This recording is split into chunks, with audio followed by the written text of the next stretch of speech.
This is Healthy Souls with Father Nicholas Lowe, helping you to live a Christ-filled life in today's world. Father Nicholas is the pastor of St. John the Divine Greek Orthodox Church in Jacksonville, Florida. Good morning. Let me do that one more time. We're on the countdown in this church, so we need to have it with a little more gusto. Good morning, everyone. Good morning. There you go. All right, there we go. We're about where we need. Thank you so much to all of those who are celebrating today. I want to thank all of you for being here. I think this is probably the largest attended Divine Liturgy we've had in about 9 months. So thank you all for being here. I know you're all wearing masks, and we're all doing the necessary CDC and all these other regulations that we need to continue to do to keep us safe. But I'm grateful that all of you are here. And to those of you that are tuning in and watching our Divine Liturgy live, you have no idea, for those of you that have been part of our St. John the Divine family for years, you know this. But we have been broadcasting our services for years, way before the pandemic came about. You just have no idea how many letters and emails we get from all over the country who tune in to watch this service every single Sunday. I mean, we have an internet family that is far greater than our church, our local church family. It's really kind of extraordinary. So to all of you that are part of our internet spiritual family, we love you, and we're grateful that St. John the Divine is your spiritual home. And to all of us, I just wish you all a blessed Christmas as we're approaching this holy season. Continue to walk and to stay strong in your walk of faith. So I want to dive right into my sermon this morning. You know, several weeks ago, we began a new sermon series entitled Choosing Daily to ... And what I meant by that is that the decisions that you make in your life, they will determine your destiny in life. We kind of kicked off this sermon series by talking about choosing daily to listen to the voice of God. That if you've ever said, God, I just can't hear you, listen to me, church family. The Bible is riddled with examples of God saying, I'm trying to talk to you, but I can't get through because the line in your soul is busy. That God does not have a speaking problem, America, St. John the Divine, but we all have a hearing problem because we cannot hear him because of all the noises we are allowing to get into our thoughts. And then we kind of went from there to talking about the fact that we are all called to be lights in this world. You are a light in this world. That's not my language. That's Christ's language on all of you. But we can't be lights in this world if we're constantly looking at the dark side of life. And how many of us over the last 10 months have focused more on the dark side than on the light of the world, Jesus Christ? I think all of us can own that. And today I want to kind of finish this sermon series by talking to you about choosing daily to live the real life. You know, for centuries, people have been perplexed with answering one question. Ancient Greek philosophers spent books and books and readings and studies about trying to answer this one question, a question that every single one of you at some point in your life have yearned to ask. And the question is why do I exist? Why am I here? And what I want you to know, church family, is that the God that you worship and that I worship is never silent about any of our questions. In fact, God has a lot of answers as to why you are on this planet. He says that you have been fearfully and wonderfully made. I love one of this particular Bible verse says that I brought you together before you were in your mother's womb. But just like God has an answer of why you are on this planet at this very moment, you have to know too that the devil has an answer to your why. And he would love if you would let him answer your why, because it will keep you from following God's way. Said it very simply, if you don't know your why, you'll never find your way. Let me give you 3 ways that the devil types to answer your whys in your life, your why you're on this earth. Here's number 1. He loves to confuse you. Every day you're having a conversation with someone. In fact, that person that you communicate with every day, you communicate more to that person than any other person on this planet. More than your husband or your wife, more than your children, more than how many text messages or Facebook posts you post every day. The person that you talk to the most every day, look at me, church family, is you. You are constantly talking to yourself. Maybe not verbally, hopefully not, but you are communicating in your thoughts.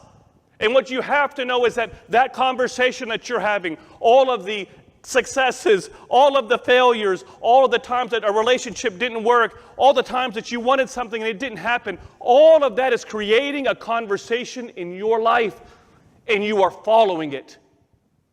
That is why God always warns us, be careful. He says this over and over again, church family. Be careful what you allow to come in your thoughts. Why?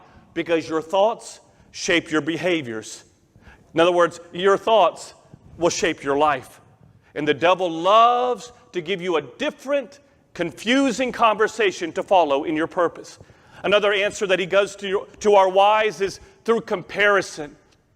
And know how so many people today are struggling with comparison. Like you are living a life that God never intended you to live. Because you're looking at this family and how happy they are, and how these children, wow, they're so much more well adapted than my own children, and this person has this great job and they're so much better off than we are. And you're running a race that God is looking at and cannot recognize. Like you're living someone else's purpose. And oh, how the devil loves for you to watch and to follow someone else. Because if he can get you to follow someone else's purpose, you're never going to fulfill your own purpose. And finally, another way that the devil answers the why that we are on this earth is through counterfeit. Confusion, comparison, and counterfeit. Like we live in a world that tells us that our purpose is to be happy. Our purpose is to make sure that our 401k, our portfolio, is at this level. Our purpose is to make sure that we have this job, that we drive around this car, that we live in this kind of a house. And many of us have bought that purpose hook, line, and sinker. Like we believe that that's our purpose, and the devil's going, excellent job, you have bought a purpose that is totally counterfeit. Like it's great that you are high achieving, that you want to accomplish that. God wants us to do that. But when we make that our purpose, he's like, bravo, you have another purpose that God never intended for you to be. And the important principle I want you to take home today, church family, is this. We've got to get back to the real life.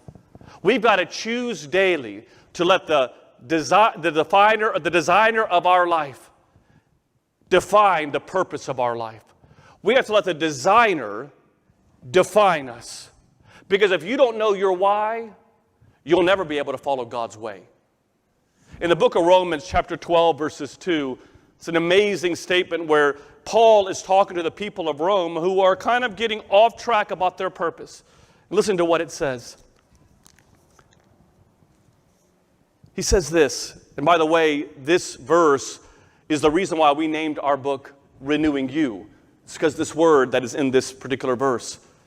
It says, so then, my brothers and sisters, because of God's mercy to us, listen to this. In the Greek language, it's much more emphatic. He says, I am begging you. This is Paul, a saint of our church, is begging people. I am appealing to you to offer yourselves to God. That is your purpose. Dedicate everything to Him. This is, listen to this, real life. Then he goes on. So don't conform yourselves to this world. In other words, don't let the purpose that this world is telling you be your purpose. Don't conform yourselves to the standards of this world, but let God, listen to this, renew you inwardly by the changing of your mind. Then, listen to this, I love this. Then you'll be able to know what God's purpose is for your life. Like, you don't need to go buy a self-help book. He's telling you, live your life. Don't let the world dictate it to you. Then you'll know. And then you'll know what is good and perfect and what makes God happy. And so, how do we do that? How do we, as a church family of St. John the Divine, those of you that are tuning in, how do we live that real life? Let me give you 3 ways. We could talk about this all day. But we only have time for 3, and I want to make sure that no one's looking at their clock halfway through this sermon. But here's number 1. We have to choose daily. We have to make some choices, church family. Seriously. We have to choose daily to keep Christ first in our life. I look at my own life. Every decision that I made when I didn't put Christ in it failed. I struggled in it. And let me tell you, I stand before you as your parish priest, but I'm not without sin. I'm not without struggle. I've had my own history of Nick's worst moments, times that I just didn't put God in the center of my life. And I know all of you too could say the same thing. But every time that I put God in the center of my life, great things happened. I stood before this icon of Christ 15 years ago.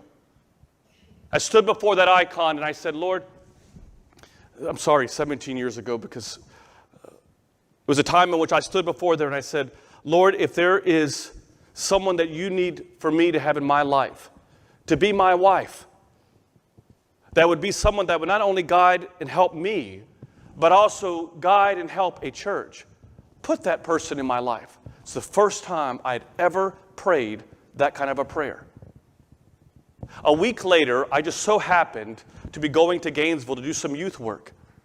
While I was on the way down there, someone had mentioned to us about having to go meet a family who's an Orthodox family there that would love to meet some new people. They're trying to grow and they're trying to meet some new people and love to welcome me to their home. I go to that home and lo and behold, it's my future in-laws' home, but Roxanne was a student in Orlando. She wasn't even supposed to be there.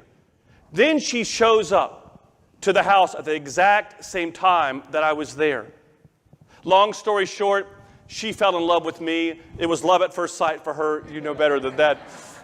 But the point I'm trying to make is, 17 years later, you have to know this church family, that we have an amazing presbytera that serves in this community as my wife, that you have no idea what she carries throughout her entire week for me, not to mention just for our church.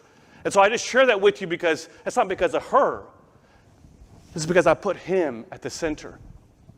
You know, when I graduated the seminary in 2000, I had offer after offer to become a priest. This parish was not the first offer I ever had to become a priest. We had offers even 3 months before I even was getting ordained about being a priest in different communities. We fought it. I fought it. Time and time again. I put God outside of the equation. Then one day, in December of 2007, I sat with Roxanne, and those of you that have been in my house, you know our little family room. I sat with Roxanne, and we just simply held hands together in that room. And we just simply said, God, we put him at the center. What do you want for us? Do you want us to be the parish priest of this community? And she'll tell you the same thing.